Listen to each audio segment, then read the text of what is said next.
नमस्कार, मैं हूं कपिल और आप देख रहे हैं नेक्स्ट 9 न्यूज। अगर कर्नाटका की बात करी जाए तो इस साल चुनाव होना है और चुनाव से पहले प्रियंका गांधी लगातार कर्नाटका में एक्टिव नजर आ रही हैं और इसी दौरान हमने देखा कि बीजेपी विधायक के घर से लाखों रुपए बरामद होते हैं और उसके बाद बीजेपी यानी जो केंद्र में सरकार है वो निशाने पर आ जाती है।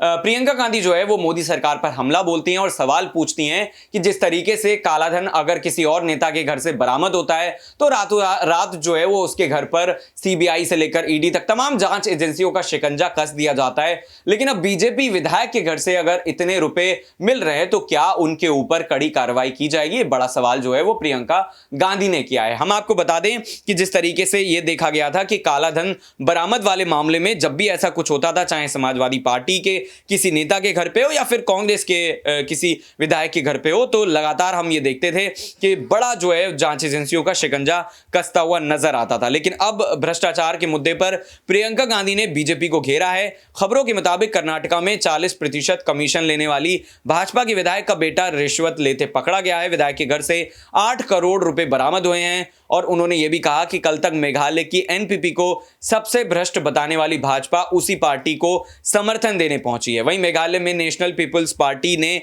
बीजेपी के समर्थन से राज्यपाल को सरकार बनाने का दावा पेश किया है।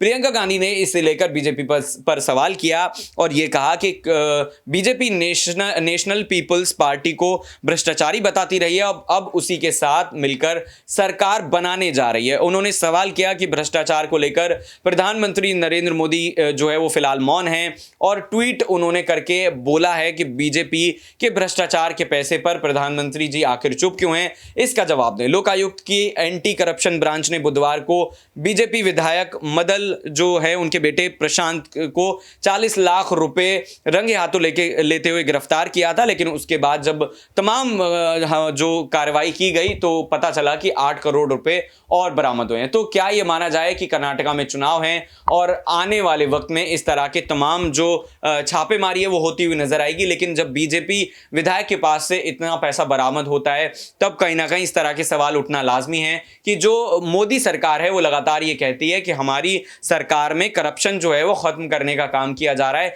लेकिन अगर बीजेपी विधायक के बेटे के पास से अगर इतना पैसा निकलता है तो इस पर सवाल खड़े होना लाजमी। अब क्या प्रियंका गांधी इसी मुद्दे को बड़ा बनाएंगी? और कर्नाटका में जिस तरीके से चुनाव है तो सिर्फ एक यही मुद्दा नहीं है, तमाम ऐसे मुद्दे हैं जिनको लेकर कहीं ना कहीं घेरने की कोशिश करेंगे। मल्लिकार्जुन खड़गे की अगर बात करी जाए तो कर्नाटका से ही बिलोंग करते हैं और ऐसे में माना जा रहा है कि खड़गे और प्रियंका की जोड़ी कमाल कर सकती है, जैसा प्रियंका ने कमाल हिमाचल में किया था। और अगर ऐसा कर्नाटका में होता है तो फिर पार्टी को यह भी ध्यान में रखना पड़ेगा कि कहीं जोड़ तोड़ की राजनीति कर सरकार बीजेपी की फिर ना आ पाए। तो आपको क्या लगता है कि इस मामले में प्रियंका गांधी जो है वो बीजेपी को घेर पाएंगी? और एक बड़ा सवाल यह भी है कि क्या कर्नाटका में जिस तरीके से लगातार प्रियंका गांधी रैली कर रही हैं, बैठक कर रही हैं, सभाएं कर रही हैं, ये सभाएं कामयाब हो पाएंगी? कमेंट करके जरूर बताएगा। खास पेशकश में इतना ही। नमस्कार।